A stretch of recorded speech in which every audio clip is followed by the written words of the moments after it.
नमस्कार दोस्तों, आपके अपने favourite YouTube channel Shyam class sharing में स्वागत है। और दोस्तों आज आपको आपके सेकेंड ईयर के इंजीनियरिंग ड्राइंग के पेपर हल कराना स्टार्ट कर रहे हैं और लगभग आपके 4 से 5 पेपर हल कराएंगे और सभी पेपर में से 100% ये हमारी गारंटी है कि क्वेश्चन इन्हीं में से आएगा।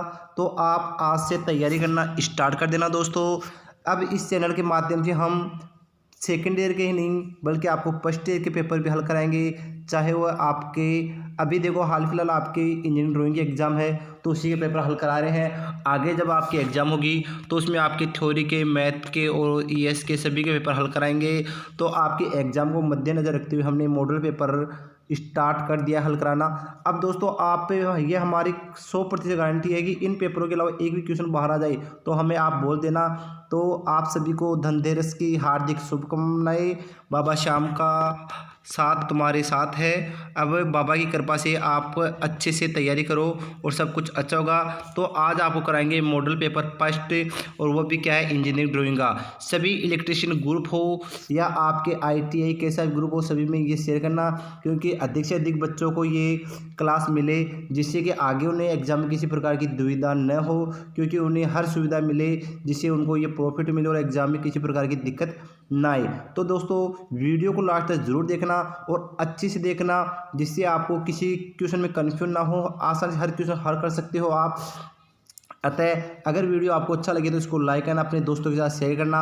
अगर चैनल पर पहली बार हो तो सब्सक्राइब करना जिससे अगली क्लास का आपको नोटिफिकेशन अपने आप सबसे पहले मिल जाए। तो स्टार्ट करते हैं। और आपका पहला मॉडल पेपर यानी आपका जो मॉडल पेपर है यानी ये पेपर ही एक तरह का, तो ये आपका model paper first engineering drawing का है। दोस्तों एक बात बता दो, आपका पेपर कुल 50 नंबर का होगा यानी 50 मार्क्स का होगा और प्रत्येक क्वेश्चन 10-10 नंबर के आएंगे। और मैंने आपको पहले बताए थे कि आपका एक क्वेश्चन प्रतीक चिन्ह यानी सिंबल का आएगा। अभी आपके सिंबल लगभग आपका 10 नंबर का क्वेश्चन है और लगभग आपके 10 प्रतीक चिन्ह है। तो इस प्रकार ये क्वेश्चन है। लगभग मैंने आपको प्रतीक चिन्हों की एक अलग से क्लास डाली थी। इसके अलावा मैं आपको पीडीएफ फाइल और भेज दूंगा प्रतीक चिन्हों की, उसके अलावा नहीं पूछेगा। तो कन्फर्म पहले बात है दोस्तों, ये प्रतीक चिन्ह बताऊंगा मैं आपको 4-5 मॉडल पेपर के, इनमें ही क्लियर हो जाएगा, किसी प्रकार की दिक्कत नहीं आएगी। तो दोस्तों पहला क्वेश्चन आपका निम्नलिखित के ऐसा संकेत बताइए, यानी पहला है आपका एसी मोटर का सामान्य संकेत। तो ये आपको बताया हुआ भी है। तो आपने दोस्तों देखा एम यानी मोटर आ गई, इसमें एसी मोटर पर एसी का प्रतीक चिन्ह लगा दो और इस प्रकार ये हो गया आपके एसी मोटर का प्रतीक चिन्ह। तो पहला क्वेश्चन आपका मेरे हिसाब से करेक्ट हो गया होगा। दूसरा दे रखा है दो अलग अलग वार्निंग वाला ट्रांसफॉर्मर, यानी दो अलग अलग यानी दो पृथक वार्निंग वाला ट्रांसफार्मर। अब देखो दोस्तों आपके ट्रांसफार्मर वार्निंग का एक वार्निंग तो ये आ गई और एक वार्निंग आपकी ये आ गई। तो इस प्रकार ये हो गया। इसके अलावा एक प्रतीक चिन्ह इस प्रकार ये होता है, तो या तो यह हो जाएगा या ये हो जाएगा, दो प्रतीक चिन्ह आपके इस प्रकार। तो आपका दूसरा भी करेक्ट, इसका ट्रांसफार्मर का ये हो गया यानी दो अलग अलग वार्निंग वाला ट्रांसफार्मर। अगले क्वेश्चन की बात करिए दोस्तों, अगला क्वेश्चन आपका वॉल्यूम कंट्रोल का प्रतीक चिन्ह बताइए। तो दोस्तों वॉल्यूम कंट्रोल में भी आपका एक रेजिस्टेंस होता है इस प्रकार का और इसमें वॉल्यूम कंट्रोल करने के लिए इस प्रकार एक प्रतीक चिन्ह आता है, यानी इसमें एक एरो लगा जाता है। इस प्रकार ये आपका रेजिस्टेंस है और इसमें जैसे जैसे आप इसको बढ़ाते जाओगे, आगे आगे स्किप करते जाओगे, वैसे इसकी वॉल्यूम कम ज़्यादा होती जाएगी। तो 3 प्रतीक चिन्ह हुए। अगला क्वेश्चन है मैं फोटो वाल्व डायोड, यानी फोटो वाल्व डायोड का प्रतीक चिन्ह क्या होता है। तो दोस्तों फोटो वाल्व डायोड का प्रतीक चिन्ह इस प्रकार करके ये इससे जुड़ गया, फिर इसका प्रकार यानी सॉकेट सा ऊपर वाला चिन्ह आपका ये है जो सॉकेट्स है, फिर इसको इस प्रकार नीचे कर लो, फिर इसमें इस प्रकार एक वर्ताकार आकृति बना दो और इसके पास आपका फोटो है तो फोटो यानी फोकस फोटो की तरफ होती है, तो इसमें एरोड बना के दो फोकस इसकी तरफ कर दो। यानी अगर आप ये पेंसिल से और ये तो क्या आपका कैथोड सिरा है। तो इस प्रकार दोस्तों ये हो गया आपका फोटोवोल्टेइक डायोड। इस प्रकार आपके 4 प्रतीक चिन्ह क्लियर हो गए।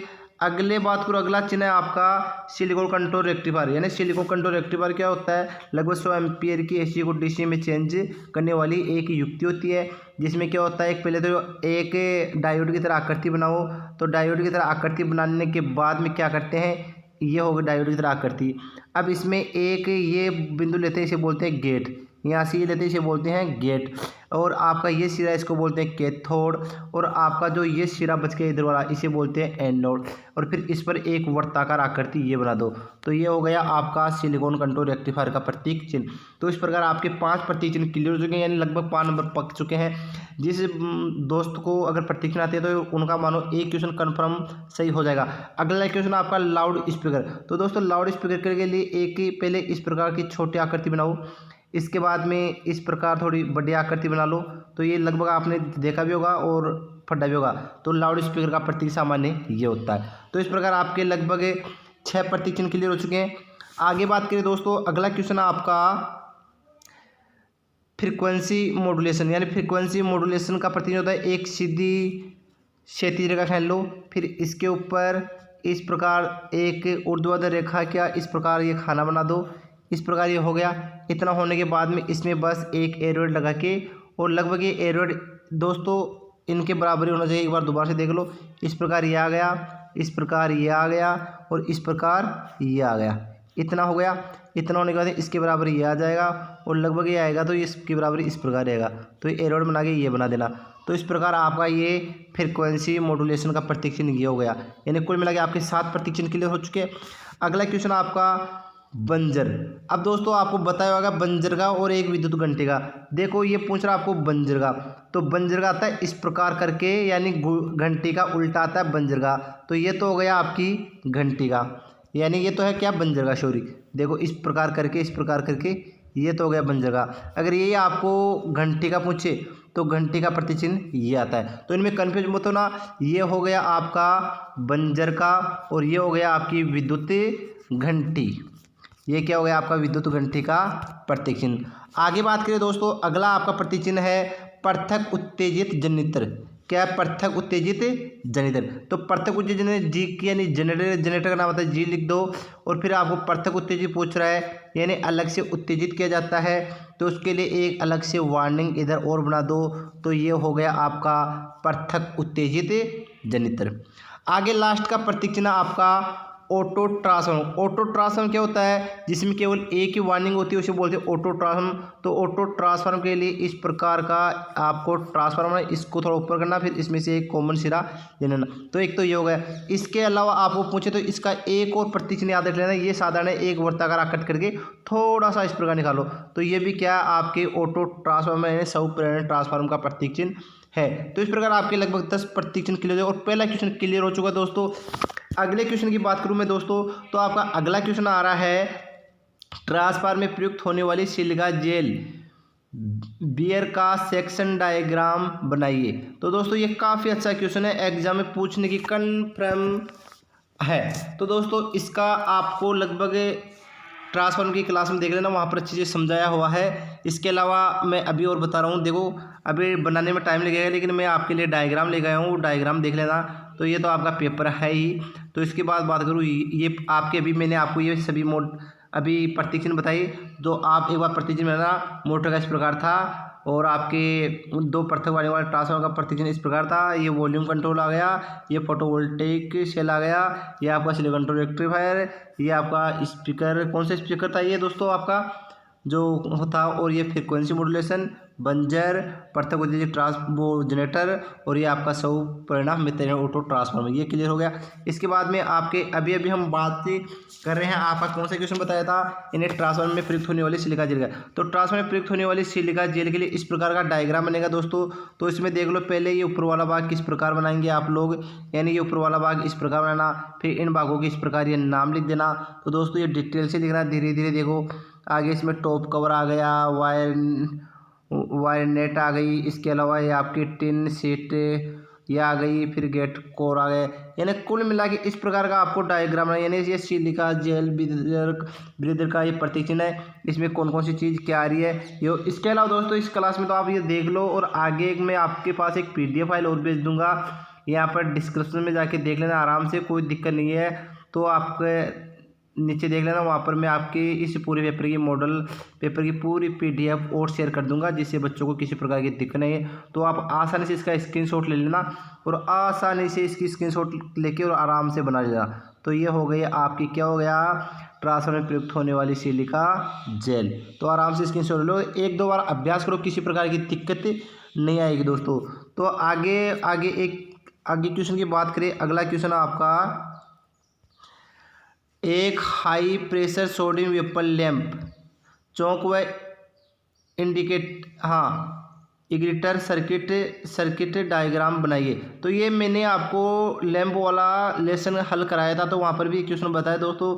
मैंने आपको पहले ही बताया था कि आपका पेपर, पहली बात तो मैं अभी आपको एक दो लेसन ही हल कराए हैं अभी, तो उनमें से तो लगभग कन्फर्म क्वेश्चन आएंगे, बल्कि मॉडल पेपर आए। तो मैंने ये लेसन कराया तो आपको बोला था कि लैंप में से एक क्वेश्चन आएगा। देख लो दोस्तों, लैंप में से क्वेश्चन आ गया।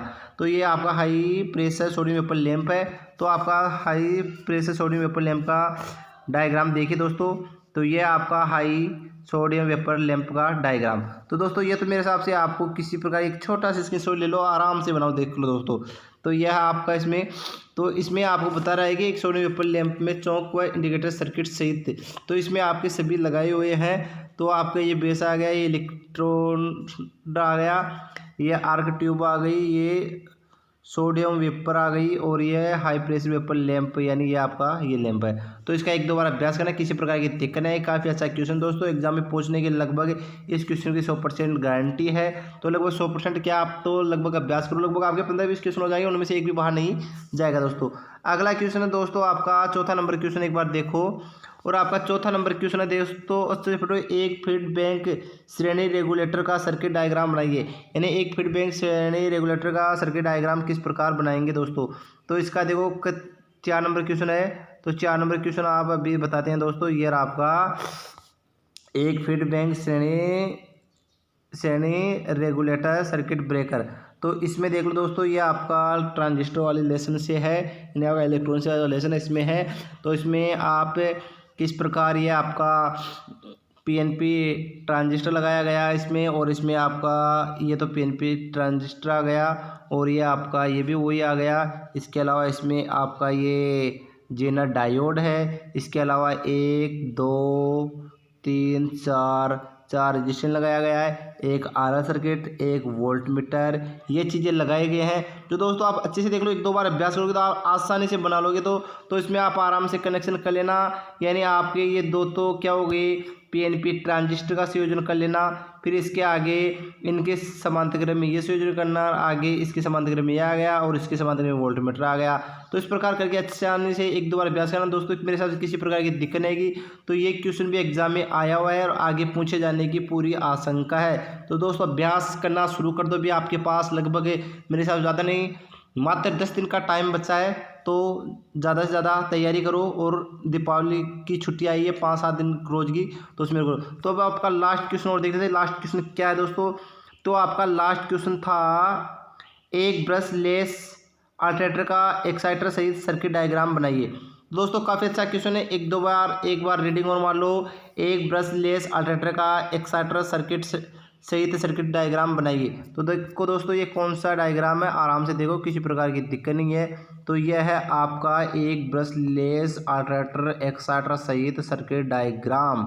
ये लो दोस्तों, अच्छे से दिखाई दे रहा है। तो अब इसमें भी देख लो, यानी किस प्रकार है। ये स्टेटर है, ये जनरेटर दे रखा है, ये 3 फेज आउटपुट है, ये रोटर है, ये आपके जो रेक्टिफायर लगाए हुए हैं, फिर इधर रोटर आ गया, ये डीसी उत्तेजक करने वाला भाग आ गया, इधर फिर रेक्टिफायर आ गया, ये एक्साइटर ये आ गया।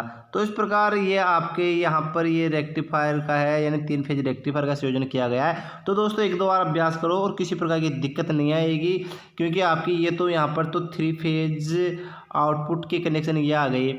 इसके बाद में आपके 3 फेज रेक्टिफायर का संयोजन यहाँ करो, और यहाँ पर ये वाइंडिंग का संयोजन इससे ये करो रोटर का। फिर इधर आपका फिर से रोटर आ गया 3 फेज का।